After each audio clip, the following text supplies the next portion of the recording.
Hey everyone, it's Reed. Before we get started, we're a week from Election Day. Guys, this is it.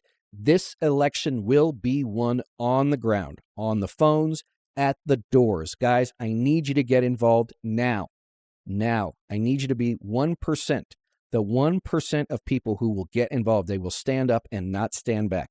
Go to jointheunion.us. Guys, we have 4,000 volunteer opportunities, and we need to fill every single one of them. Go to jointheunion.us. Let's finish this one strong. 1 week to go, guys. And now, on with the show. Welcome to the home front. I'm your host, Reed Galen. Today, I'm joined by Michael Ian Black, actor, comedian, writer, and proud member of the pro-democracy movement. You may know him from The State, Wet Hot American Summer, Stella, Another Period, and The Jim Gaffigan Show. Michael has authored quite a catalog of books for both children and adults, his most recent title being A Better Man, a mostly serious letter to my son.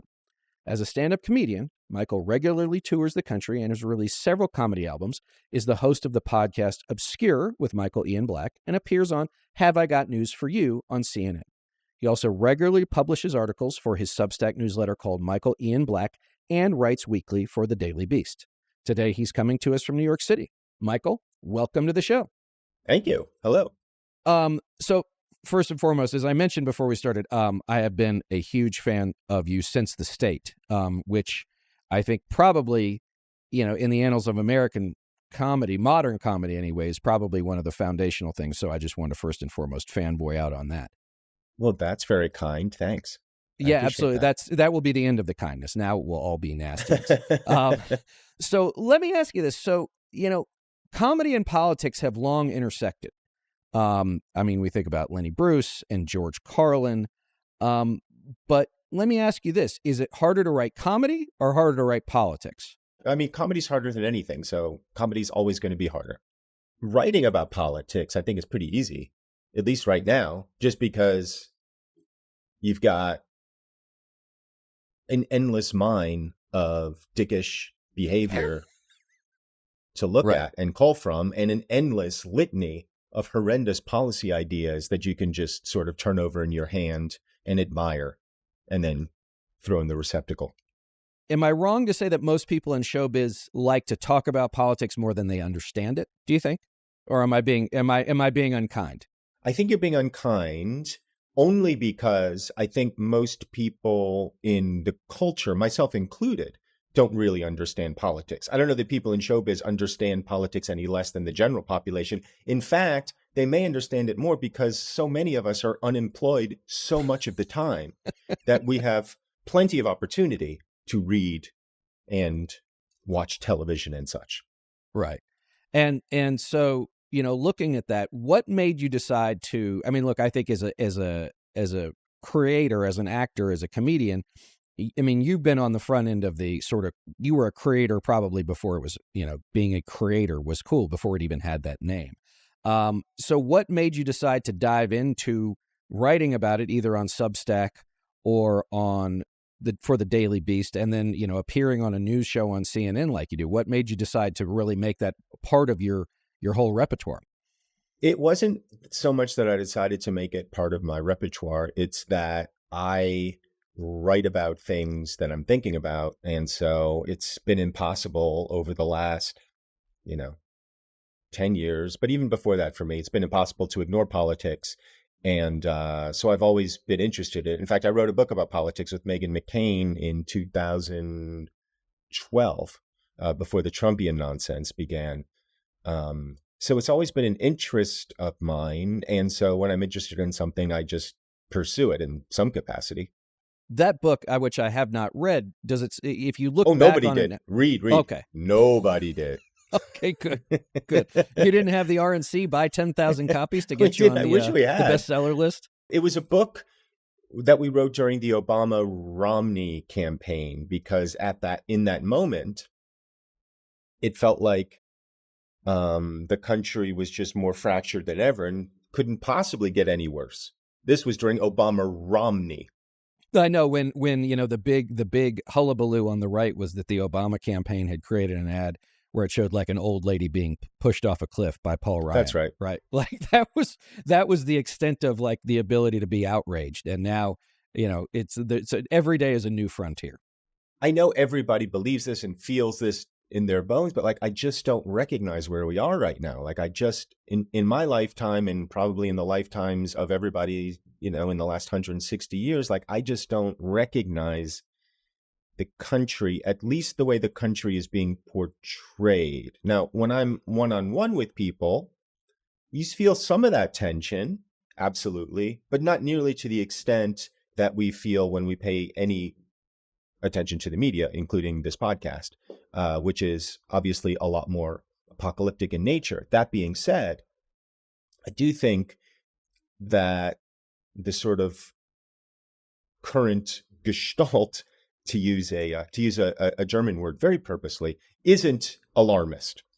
I mean, there is a sort of wolf at the door, and while day to day, like, life might be fine for most of us, that wolf, I think, could cause some trouble. It's interesting you say that because I had George Conway on the last show, and we were talking about the fact, Michael, that every interview now that you listen to, or like me, you participate in, maybe you do too, isn't whether or not Donald Trump will declare victory, but at what time in the evening he'll do so. That's one. Oh, you think he'll wait till the evening?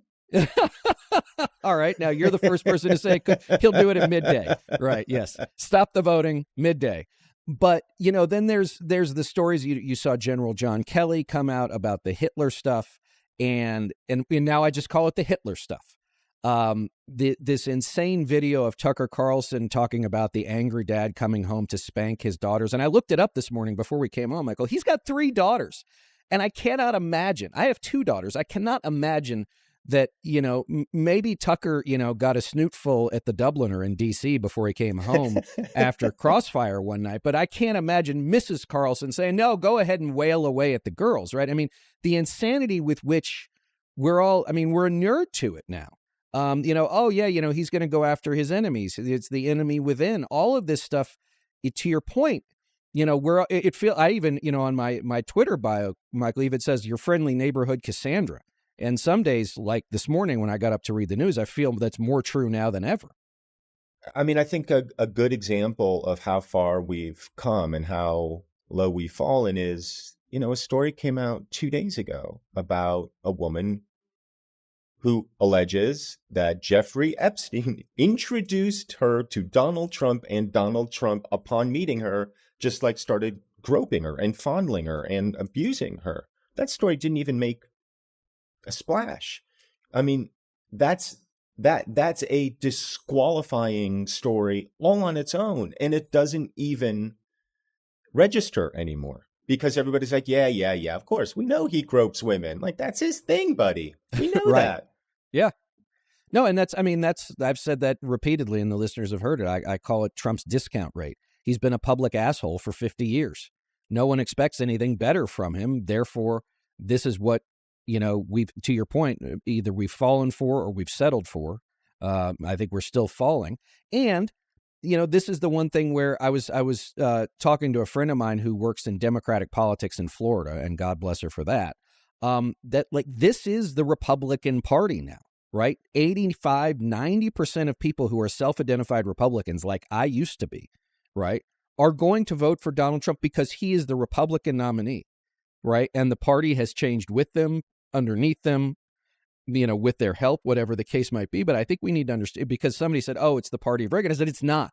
It's not the party of Reagan. Like, I know people talk about that. Whatever Ronald Reagan, whether you liked him or not, or George H.W. Bush or George W. Bush or John McCain or even Mitt Romney, as you mentioned earlier, like that party is not the same. But here's the thing that's so disappointing to me is tens of millions of Americans are like, yeah, I'm good with that. Sounds like a plan. I agree with that analysis, save one point, which is you neglected to say it was created by him. I mean, it was created with the willingness of all the people who said that, he was a threat to democracy 6 years ago, and now they're fully on board. I mean, the for whatever reason, and it's inexplicable to me, but the power of his personality has transformed that party into, a sort of It's so cliched to say anything about it. But so I'll just say a fascistic cult of personality. I mean, what else are you going to call it? That's what it is. And my concern isn't so much Trump, although he's obviously concerning. It's in the event of a Trump victory or even in a narrow Trump loss, we're left with this party that you just described, and a party that feels energized and animated and fueled by essentially only hate. I mean, I don't know what else they're running on. Certainly Trump doesn't have any kind of platform other than we're going to round up millions of people and put them in camps. Even if I hadn't been politically invested before, just as an American and as a Jew, when I hear that, I go, well, I feel like we should probably put the brakes on something like that. Right. I mean, and this is one of those where, I have tried to take some of the folks I'm friendly with in the news media to task, which is, why aren't you asking every day exactly what it is that looks like? Right? Why aren't you asking, like, you're going to pull the abuela out of an apartment building? Like, how do you think that's going to go? Right? What are you going to do? Where are you going to put these people? What are you going to do with their stuff? You going to sell it off? Right? And then to your point about going back 90 years, right? It all starts to sound the same. You're going to sell their house. You're going to take their businesses, right? And then you get into just the straight numbers, which I know reality is something that the Republican Party defends itself against extremely well, is how are you going to fill an 11 million person hole in the economy, right? I mean, whether you're documented or undocumented or whatever the case might be, right? You're paying some sort of taxation, whether or not it's sales tax, gas tax. You're adding to the economy. You're buying food, you're paying rent, whatever the case might be, and just saying, oh yeah, we're going to take this 11 million people out. And again, there's no boat, there's no spaceship, there's no airplane big enough to move that many people. And it's to your point, now you have to put them in camps. How are you going to secure them? How are you going to make it safe? How are you going to make it sanitary? How are you going to prevent horrible things from happening within? And that's all just like, oh, come on, guys. Really? Are we going to do this again? Are we really going to, flash the red lights when, he doesn't really mean any of these stuff? But then you look at the people around him, Michael, and, it's not the guys in the red hats, right, that people see at rallies. It's the guys at the Heritage Foundation and at the Claremont Institute who wear the same gray suit, the same white shirt, and the same red tie every day, and they got that weird look in their eye, who are very, very smart and have a very clear idea of what it is they want to do. Yeah, they're not. Well, that's the thing. I mean, I think there are a number of very competent authoritarians in Trump's orbit right now. And to me, it's not whether Trump believes any of the stuff that he's saying or not. I think that's irrelevant. The only thing that's relevant is how he feels on any given day and whether he feels like executing any individual policy will help him personally. So to me, I take everything he says at face value. If you tell me you're going to round up 11, 12 million people and put them in camps, I'm taking that at face value. You're running for president, so I believe you when you say that. And everything you just said is exactly right, but I think you even undersold it. Because what happens at that point of contact when the police or the National Guard are running up the stairs and a whale is in that apartment building and there's a hallway full of people who are like, you're not taking her. Exactly. What happens at that point? And when that's repeated a million times over the course of a year, as Stephen Miller has promised, we're going to do 1 million people a year. What does that look like 1 million times? And when does that get violent? When do people who shouldn't have been rounded up start getting rounded up? And you're splitting up families now? How are families supposed to make that decision? Are you going to come with mommy to the camp, or are you just going to stay here? I mean, the whole thing is so obscene and grotesque. And I agree with you. How is this not the main question that he is being pummeled with every single day? It's like people are just sort of ignoring this, when to me, obviously the Germans did it. We did it here. We did it with the Japanese, and it was disgusting. It's the single greatest scar in American history of the 20th century, I think. Domestic American history. Yeah, sure, of course. Yeah, we have plenty of foreign mistakes that we've made, but domestically, rounding up Japanese people, putting them in internment camps for the duration of the war, absolutely disgusting. And we're talking about doing it again. and we're talking about doing it more forcefully with more violence, I'm sorry, but you know. Just as an aside, the 442nd Regimental Combat Team that was made up of Japanese Americans and fought in World War II in Italy was the single most decorated unit in Army history, just as an FYI, right? So I'm not sure that at the time, those men could have demonstrated their patriotism, their loyalty, or their bravery to the country better than they did, not just in the ideal of it, but in the face of battle. And I think that's one of those things, too, is, I'm, look, it's funny to say this, Michael, but I worked for George W. Bush when he was governor of Texas, and he was a pro-education, pro-immigration governor. He was even a pro-immigration president. And the idea now, there was an article in the Atlantic, which is, I'm gonna make myself the whitest white guy there ever was by referencing the Atlantic, that there were these thousands of people who are still doing this, and I think it's called the Darien Gap between Colombia and Panama. And it is a literal avenue of horrors through the jungle. Everything that could possibly happen to humans in this place does happen. And if you make it through and your family has survived and you've got your stuff and you continue north, right, then you try to get to Mexico, you try to get to the American border. I'm not saying we shouldn't know who everybody is, but from my perspective, if you have run that gauntlet, right, I think you've proven that you're willing to literally do anything to be part of a community and make wherever it is you are a better place, because you have suffered horrors that the rest of us could not imagine and would not watch, even fictionalized. I haven't heard any compelling argument about what the danger is exactly with these immigrants living here. I'm not making an advocacy argument for open borders or whatever. But the way that this quote unquote threat has been elevated and the way the Democrats have ceded that territory, that argument is very frustrating to me, because I don't understand the argument. The argument is what? That they're picking too much lettuce, that they're taking care of too many white people's children. Like, what is the argument here? I understand that people sometimes commit crimes. That happens in any population group. As I'm sure your listeners are aware, immigrants commit crimes in far lower numbers than native-born people. They contribute to the society in all kinds of positive ways, including economically, by every study that I've seen. Like, these are economic positives for the country. Yes, the immigration system absolutely needs to be overhauled and fixed. No question. We can't just have people streaming across the border uncontrolled. I don't think that's a debate. But that this single issue has been elevated to the level of bogeyman right now, and that the Democrats are just kind of going along with it, to me is frankly maddening, and opens the door to the abuses that we're both sort of forecasting if Donald Trump wins. Well, I mean, this is one. So I was in New York City as we're recording this earlier this week, and I was speaking to a bunch of very thoughtful, very elite Democrats. And, this is something I've said repeatedly, and I know the listeners have heard, is that, in Republican politics, Michael, when you're young, there's two things you learn. One is just win, baby, right? The whole conceit of an election is to win. That is the idea.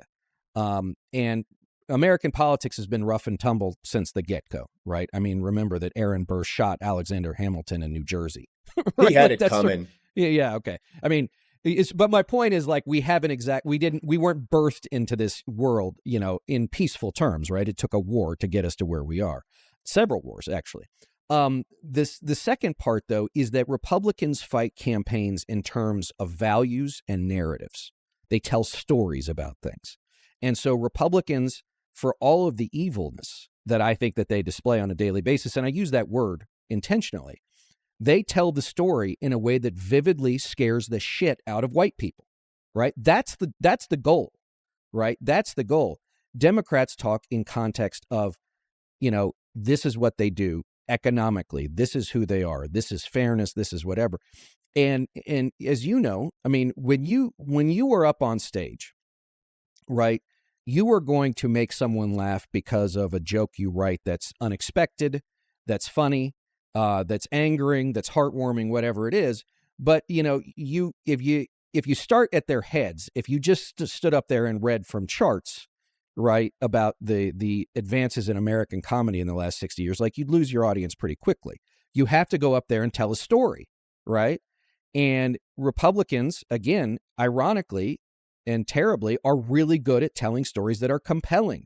And Democrats spend more time being afraid of the stories they should tell because, God forbid, one part of a coalition gets upset.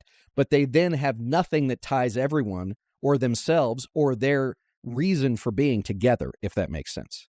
It makes a lot of sense. I think it's accurate to a degree. I also think that the story Republicans are particularly effective at telling is scary stories. Mm-hmm. They've been very good at telling Scary stories for white people. Yeah, we should for write as that long book. as it's pretty good. They've been telling scary stories, as long as I've been sort of politically aware. And Democrats will do that too on occasion, usually about Republicans as opposed to about the sort of scary bogeymen that are flowing around the country. And you're right, it's incredibly effective because what do people vote for? They vote based on fear a lot of times. Democrats, you're right, have a much harder time doing that because the nature of the party is you don't want to scapegoat people and throw them under the bus when they haven't done anything. I mean, like, what are the scary story? The only scary story Democrats are going to tell is the scary story of what the Republicans are trying to do, because Democrats aren't scared of trans people. They're not scared of, the dude who works in the hardware store, whether he has papers or not. We're not scared about that. We don't have these same fears. Maybe foreign policy wise, you could go, okay, yeah. But now it's so nuts because the Republicans have totally reversed themselves on their traditional scary stories. In terms of foreign policy, Russia is no longer the bad guy. According to Republicans, fellow Americans are the bad guys. It's all very strange and bewildering and maddening, just utterly maddening. Yeah, but I mean, I think, and I've started to think about this a lot in the last few days, as people say, why are we so stupid? Why are Americans so stupid? Why are so many people we know that are smart doing this? And I think that there are smart people. And again, I think there's a couple of threads that come together here. One is that, again, Trump is the quote unquote normal Republican now. He is the representative of one of the two parties we have. And then secondly, as far as narratives are concerned, remember that, to your point, Republicans have been telling this story since FDR, right? Here's, it's the Reds, the communists. Fast forward to McCarthy. Fast forward to, you name it. Lee Atwater, who my dad worked for years and years ago, right, said in the 50s you could say N-word, N-word, N-word. In the 60s you could say it. In the 70s you couldn't. In the 80s you called them welfare queens. Then it's critical race theory, right? And the idea that I think and look, I grew up in Republican politics, Michael. I worked in it for many years. And as just someone who was a purveyor of, basically a set of skills, it went right by me. I'm not proud of that, right? But it was one of those things where the idea of a greater sort of movement really, if you're working for the president of the United States, like, do you care what the activist in Georgia thinks about anything? No, because I work at the White House, right? But but our own arrogance and our own willful blindness, and it was willful, allowed that to metastasize over the years to where all of the things that Republican elites had been saying to the Republican base to keep them fired up and in line, and not just through campaigns, but through the Rush Limbaughs of the world and everybody else, finally came back to bite us in the ass. And now we are here, right? And I think the issue is that a lot of this stuff, as we were talking about with the Democrats, doesn't occur in a vacuum, which is we were all sort of blind to it, right? We all said, okay, well, yeah, they're terrible. Nobody will want that. And I think we forget, too, that in a binary system, if you're unhappy with one choice, you're going to choose the other, even if you're not really happy with it, because, well, they're not, they're blue, they're red. I'm not happy with blue right now, so I'll choose red. All right, red's going to make me unhappy, so I'll choose blue. Which is a whole other broader thing that is an issue within the country. But I think that's the other part, is that we're now 50, 60 years downstream of that scary story, right? It's American Horror Story writ large. I'm just, as a curious civilian, asking a political professional. You said that when you get into Republican politics, and I'm sure this is true with Democratic politics as well, the first lesson is win, baby. I understand that, and I'm going to ask the most naive question I feel like I can possibly ask, but it's something I've never quite understood. To what end? because just looking at it from afar, like being a congressman or something, or working on K Street. I mean, I guess K Street would make a lot of money, but like the jobs don't seem that great. Washington, D.C. isn't so sparkling that I like want to make my life there. To what end are you trying to win these elections? If not, I mean, is it so cynical that it's just about money and power is its own good? Like, what are people trying to do? Because if you're willing to exploit, let's say, going back to Lee Atwater, Willie Horton, and racial tensions in this country, and you're doing that fully aware of what you're doing, to what end? What are you trying to accomplish? Yeah, power, for the most part. Again, I'm going to ask something so stupid because I don't have this gene. What is the allure of power? I'll use a Mitch McConnell quote. Winners make policy and losers go home. Right. But the policy that they're making is only to secure more power for the most part. I mean, yes, there are things that we do to keep things functioning, but the sort of discretionary spending, the stuff that we do on the edges of the budget, which to a certain degree will run itself if you allow it, like that sort of it all comes down to sort of peripheral things that you can do with discretionary spending. Is it? I mean, and I guess that discretionary spending is in the billions and billions. It is. I think there's money. I think there's power, prestige, fame, whatever you want to call it. I think also look at a guy like Mitch McConnell, right? McConnell was perfectly willing to give Donald Trump or anybody else, all the judges they wanted, all the whacked out conservative judges they wanted to help movement conservatives or MAGA, whatever you want to call it, attempt to, put into stasis and potentially reverse the cultural progress of the country. Let's put it that way, or cultural momentum of the country. So long as he could make sure he took care of the rich guys, right? So long as corporate America got low taxes and less regulation, whatever it was. He didn't care. He is cynical. It was about money. It was about power. For him, it's about the fact that when he dies in a year, whenever it is, he's going to have a portrait in the U.S. Senate, and it will be, he was the longest serving leader in United States Senate history, right? Like, for him, it's just about that. Then you've got a bunch of guys who, look, they were a wrestling coach or whatever it is. And they go, oh, yeah, you were a city councilman and, you were an alderman or whatever it is. You run for Congress. It's a Republican district. They clear the field for you. You go to Washington. You're like, okay, Michael, here's how you're going to vote. Don't think about it. Don't worry about it. Here's all the people you're going to get to give to your campaign, right? You're going to get this, this 200 packs will give you $5,000 each. You're not going to have any real competition because we gerrymandered the shit out of the district. So it's R+17, right? And all you got to do is do what we ask. And this guy's like, great.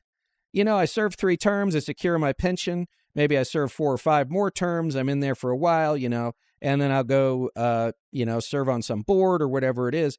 But, Mr. Smith Goes to Washington is long gone, right? It even sounds naive. Most people probably don't even know what that is anymore, unfortunately. And so, it is, look, for a long time, Republicans, there were 3 pillars of the Republican Party. It was very clear. Pro-business, low taxation, a muscular and moral foreign policy. Okay, so there you go. Reducing revenue, increasing outflows on military spending, and quote unquote individual liberty, which is how you wrapped up the social and evangelical conservatives. We've been telling you for years what it was, so the idea of a conservative theory of governance. I think there was at one time an idea of, okay, look, we all agree. There's a common conversation about the things that we have to do. And you could make an argument that it was less ideology and more methodology, right? The right thought we should do this via this means, and the left thought we should do it via this means. I think the problem is that it was all, and Stuart Stevens, who I've worked with for many years, wrote a book called "It Was All a Lie." Right? There wasn't any, since Eisenhower, I guess, right? There wasn't really a conservative theory of governance. It was just like, we're in charge. We're going to lower taxes, but we're going to keep spending the same because we know that, like, we got to keep people on the dole. We're sure as shit not going to cut Social Security or Medicare because, that's the quote unquote third rail. So your question, which was a short one, got a much longer answer than you expected, which was, for a long time, there was a theory of, okay, yeah, we want to do this in a different way because, the way we've been doing it isn't working. But now, for the last 20 or so years, it's just like, here's where we are. This is what we do. And when we're in charge, we're going to give the freebies to the friends we want. We're going to lower taxes on the rich guys and on corporations. And for the most part, the George Carlin bit, right? The ultra wealthy want to own everything and pay no taxes. The middle class wants to work harder than they have to and pay all the taxes. And the poor people are around to scare the middle class, right? I mean, that's pretty much a Republican view of the world. Just to go very briefly back to the book that Megan and I wrote all those years ago, I remember thinking at the time in writing, I believe in my section in the preface, that one of the things that I feel like the nation is lacking back then, it felt like since the end of the Cold War, what we were lacking was kind of a national mission statement. Like, who were we trying to be in this new world? And that sort of aimlessness and that rootlessness, it feels to me, has led directly to this moment. Because while I agree with you about your conservative theory of government, I'm sure the same argument could be made from the Democratic side as well, because for a long time, there was a kind of parallel thinking in terms of Democratic and Republican politics where, our presidents were basically going to be center right or sort of slightly left center right, and everything else was going to sort of proceed on the path that it's been proceeding upon. And I think what's happened is so much of the country, particularly in its interior, has started to feel like, well, wait, the country is moving on without me. I don't see my life improving here. I see a lot of globalization. I see a lot of manufacturing being lost. I see a lot of technological change. I see a lot of cultural change. Where am I? Where am I supposed to fit in? And without this kind of national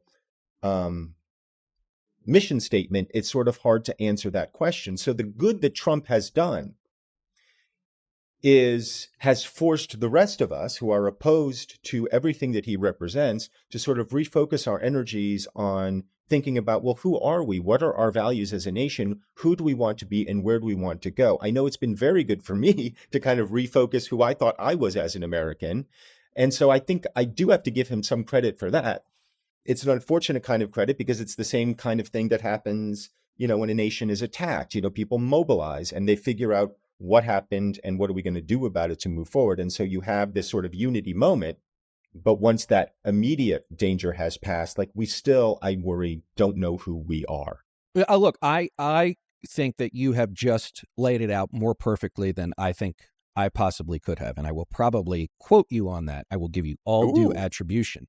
But I think that's right. So my friend Lauren Windsor just produced a documentary called Gonzo for Democracy. And the beginning of it, the first 15 or 20 minutes, Michael, is about something that she worked on called the Factory Towns Project. And it goes back to the early 1990s when NAFTA was passed and a lot of union jobs, just like Ross Perot said in his infomercial. And if you watch it, he called everything that we're dealing with. He literally called it all. When those factories closed and those union jobs left, the Democratic Party moved out with it, right? And the Republican Party is, in its current incarnation, is predatory. They said, we'll just go gobble up all this territory.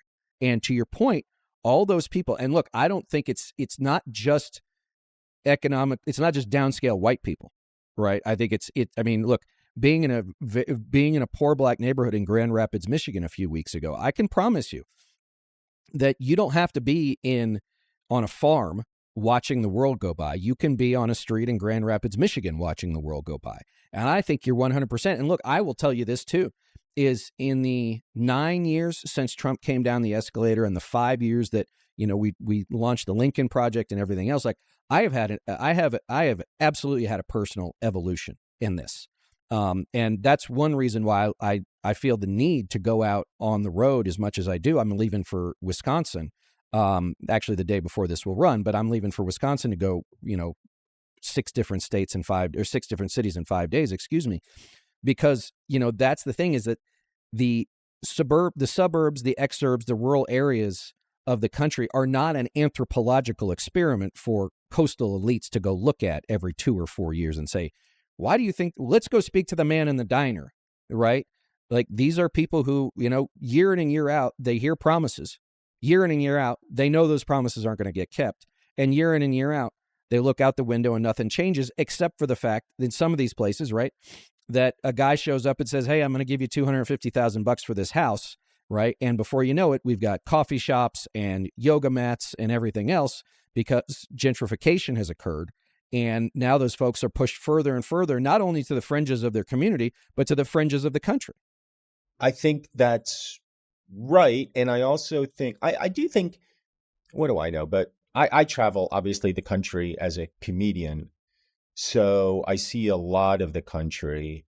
And what I see is that people are essentially the same everywhere. I mean, I know that's sort of a moronic point, but it's worth reiterating just because if you don't have the opportunity to travel the country as much as you do or as I do, you might get it into your head that, oh, the people out there, and let's say the Midwest, are different than the people out there on the upper Northwest or the West Coast. And the fact is, like, we're all the same.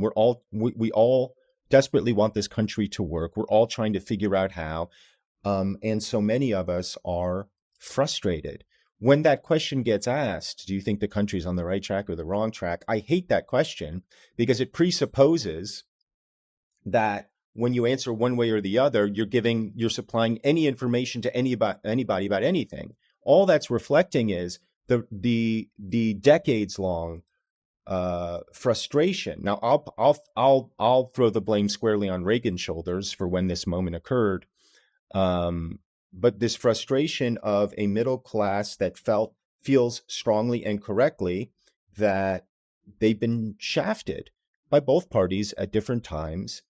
And the thought of a single parent household, I mean, a single parent, making enough money to support a household, like, that shouldn't be an unobtainable dream for people.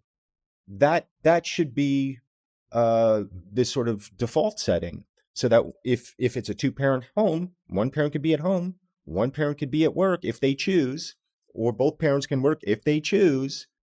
That shouldn't be unobtainable for people. I deeply get that generations now of people, my generation, Gen X, the generations that have come after, feel like the sand of the nation is just slipping through our fingers and we can't figure out how to hold on to it. I do know that the answer isn't this though who has Right. a 50% chance of winning. I know that's not the answer. I also know timid politics isn't the answer either. And one of the things that Trump really has going for him is there's no timidity there. That aggressiveness works like a charm. And the Democrats obviously are far more timid for totally understandable reasons, but it's a much harder case to make when you're just not out there full-throated the way the Republican Party is. Right. And again, I think that's, there are, look, I mean, we've seen this, right? And the two examples I'm going to use on the Democratic side, neither of which achieved the Democratic nomination. But if you remember the energy that Howard Dean generated in 2004, right? Being vociferously anti-war, right? We should not be in Iraq. Then fast forward to 2016 to Bernie Sanders. And you know what the thing is and I said this not too long ago, if you listen to a Trump speech and a Bernie Sanders speech in 2016, it's almost the same speech. I mean, Trump's inveterate racism and, histrionics and everything else notwithstanding, they both said the same thing you just laid out, which is the system is screwing you. And you know what? They're right. And that's the other issue, is that it's really hard. It's really easy in modern America to say the system is screwing you, right? It's another thing to say the system loves you. We just need a little more time, right? That's not exactly, that's not really inspiring, right? That doesn't get you so far. And then, there's also, there's this idea of dominance in politics, which is, voters, whether you like it or not, want to know that somebody's in charge.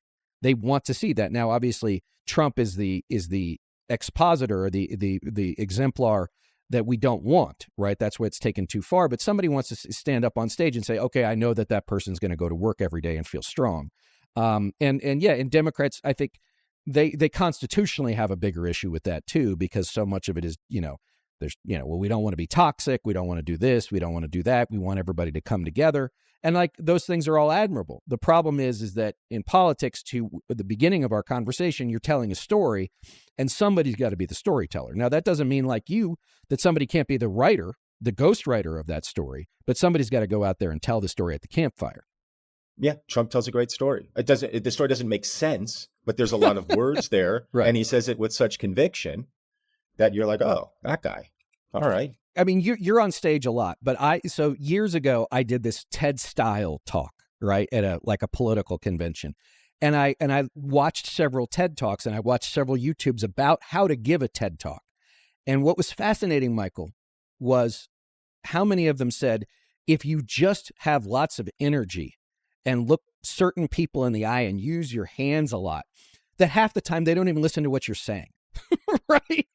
And I think that goes to your point, which is like, if you're standing there, if it's just you and the microphone, like it so often is, like you've got to be on. But if you're Gallagher with a mallet and a watermelon, right? Right. Whatever it is you say right before you hit the watermelon doesn't really matter as much. Yeah, that's right. There's a funny, I don't know if it was a TED Talk. I think it was. A guy came out and just did exactly what you're just describing, but literally spoke nonsense for 12 minutes and was deeply compelling, even though he literally wasn't saying anything. I mean, that was the bit, is that he wasn't saying anything, but you could listen to that, sort of have to pay attention to me, like, that guy really knows what he's talking about. And that's kind of what Trump does, because so much of our communication isn't about the words. It's not about the words that we're saying. So you can promise such and such plan and people will be like, yeah, okay, sounds good. But so much of it is about the presentation of that plan, the narrative of that plan, the pyrotechnics around the plan, Bruce Springsteen singing his guitar about the plan. Like, it's a lot more than just saying the words. And Trump is a master at not saying anything, but conveying everything, conveying anger, conveying fear, conveying retribution and victimization. And he's the avatar of that. Right. And that goes back to what you were saying, which is why I think so many people, take them seriously, but not literally, as we've heard for years. All right. So tell me a little bit about the show you're doing on CNN. So it's called Have I Got News for You? It is a weekly satirical comedy quiz show about the news. It's been running, a version of it, or the version of it, has been running in the UK for 30 years. It's been on there. And there have been a couple attempts to bring it over here over the years. This is the first one that stuck. So it's me, Amber Ruffin from the Seth Meyers Show, and it's hosted by Roy Wood Jr., who you probably know from The Daily Show. Very, very funny. And it's been a hoot. And we've been, it's not what you would expect on CNN. I mean, they're just letting it all rip. We can say anything. We can do anything. They don't bleep anything. We don't have to watch. We don't have to, watch our manners. We don't have to be down the middle. We're not journalists. We're just making jokes. And it's been great. It's been the best job I've had in years. Well, that's good to hear. And I think that probably if cable news did more of that, it would probably be more watchable. Yeah. I mean, I think CNN in particular is like, okay, our ratings are falling off a cliff. Like, we probably need to figure something out, or we're not going to be a company much longer. So, they're taking chances on things like this. Right. So listen, first and foremost, I want to thank you for taking the time. So are you out on the road performing? And if you are, tell us where you're going to be. Thankfully, I'm not for the moment, just because I'm shooting every week. So yeah, I mean, I'll be back out in December, I guess. And just, you can go to my website, michaelianblack.com, or I live on Twitter. So you can go on Twitter and find me at Michael Ian Black. And tell us about your Substack and your Daily Beast posts. So the Daily Beast hired me to write about the election once a week. And so I don't know if after the election, if I'll still have a job there. But my Substack, as you mentioned at the top, is just called at Michael Ian Black. I write most days about things that are just that I'm interested in and or thinking about. So that tends to be a lot of politics, a lot of not like personal stuff, like diary stuff, just like sort of personal reflections about the culture. And UFOs. I write a lot about UFOs because I'm one of those assholes. What is it about UFOs that is so compelling to you? I think it's literally the mystery. Yes, I'm interested in, Are there, sort of extraterrestrial civilizations? Are there sort of break off human civilizations? Are they time travelers? Blah, blah, blah. Like whatever it is, all that's super compelling to me. But what's ultimately really interesting to me is the mystery of it and how the mystery of these objects, which the Pentagon has acknowledged are real, informs many deeper questions about our reality and about consciousness specifically. Why do you think there's so many UFOs in America as compared to the rest of the world? There's not. I mean, there are. We get more reportings probably, but it's a global phenomenon. It happens everywhere. One theory why we may get more and why other countries get more is because they seem to be attracted to nuclear sites. So we have a ton of nuclear sites, and there's a ton of UFO activity around nuclear sites. All right. Well, which is a little bit alarming. Right. Well, I don't think I live near one, and I'd like to avoid UFOs. I mean, they always say they come in peace, but they never do. Let's be clear. We don't know. Do. They never come in peace, Michael. Come on. All right, gang. As always, you can find me on Twitter and TikTok at Reed Galen, on Threads and Instagram at Reed_Galen USA, on Substack also, the home front. Also, guys, go to SezUs, SEZ.us. Join Joe Trippy, me, and so many others finding the social media for sane people. We are founding the social media for sane people. SezUs, SEZ.us. Michael Ian Black, thanks for joining me. My pleasure, Reed. Thanks for inviting me. And everybody else, we'll see you next time.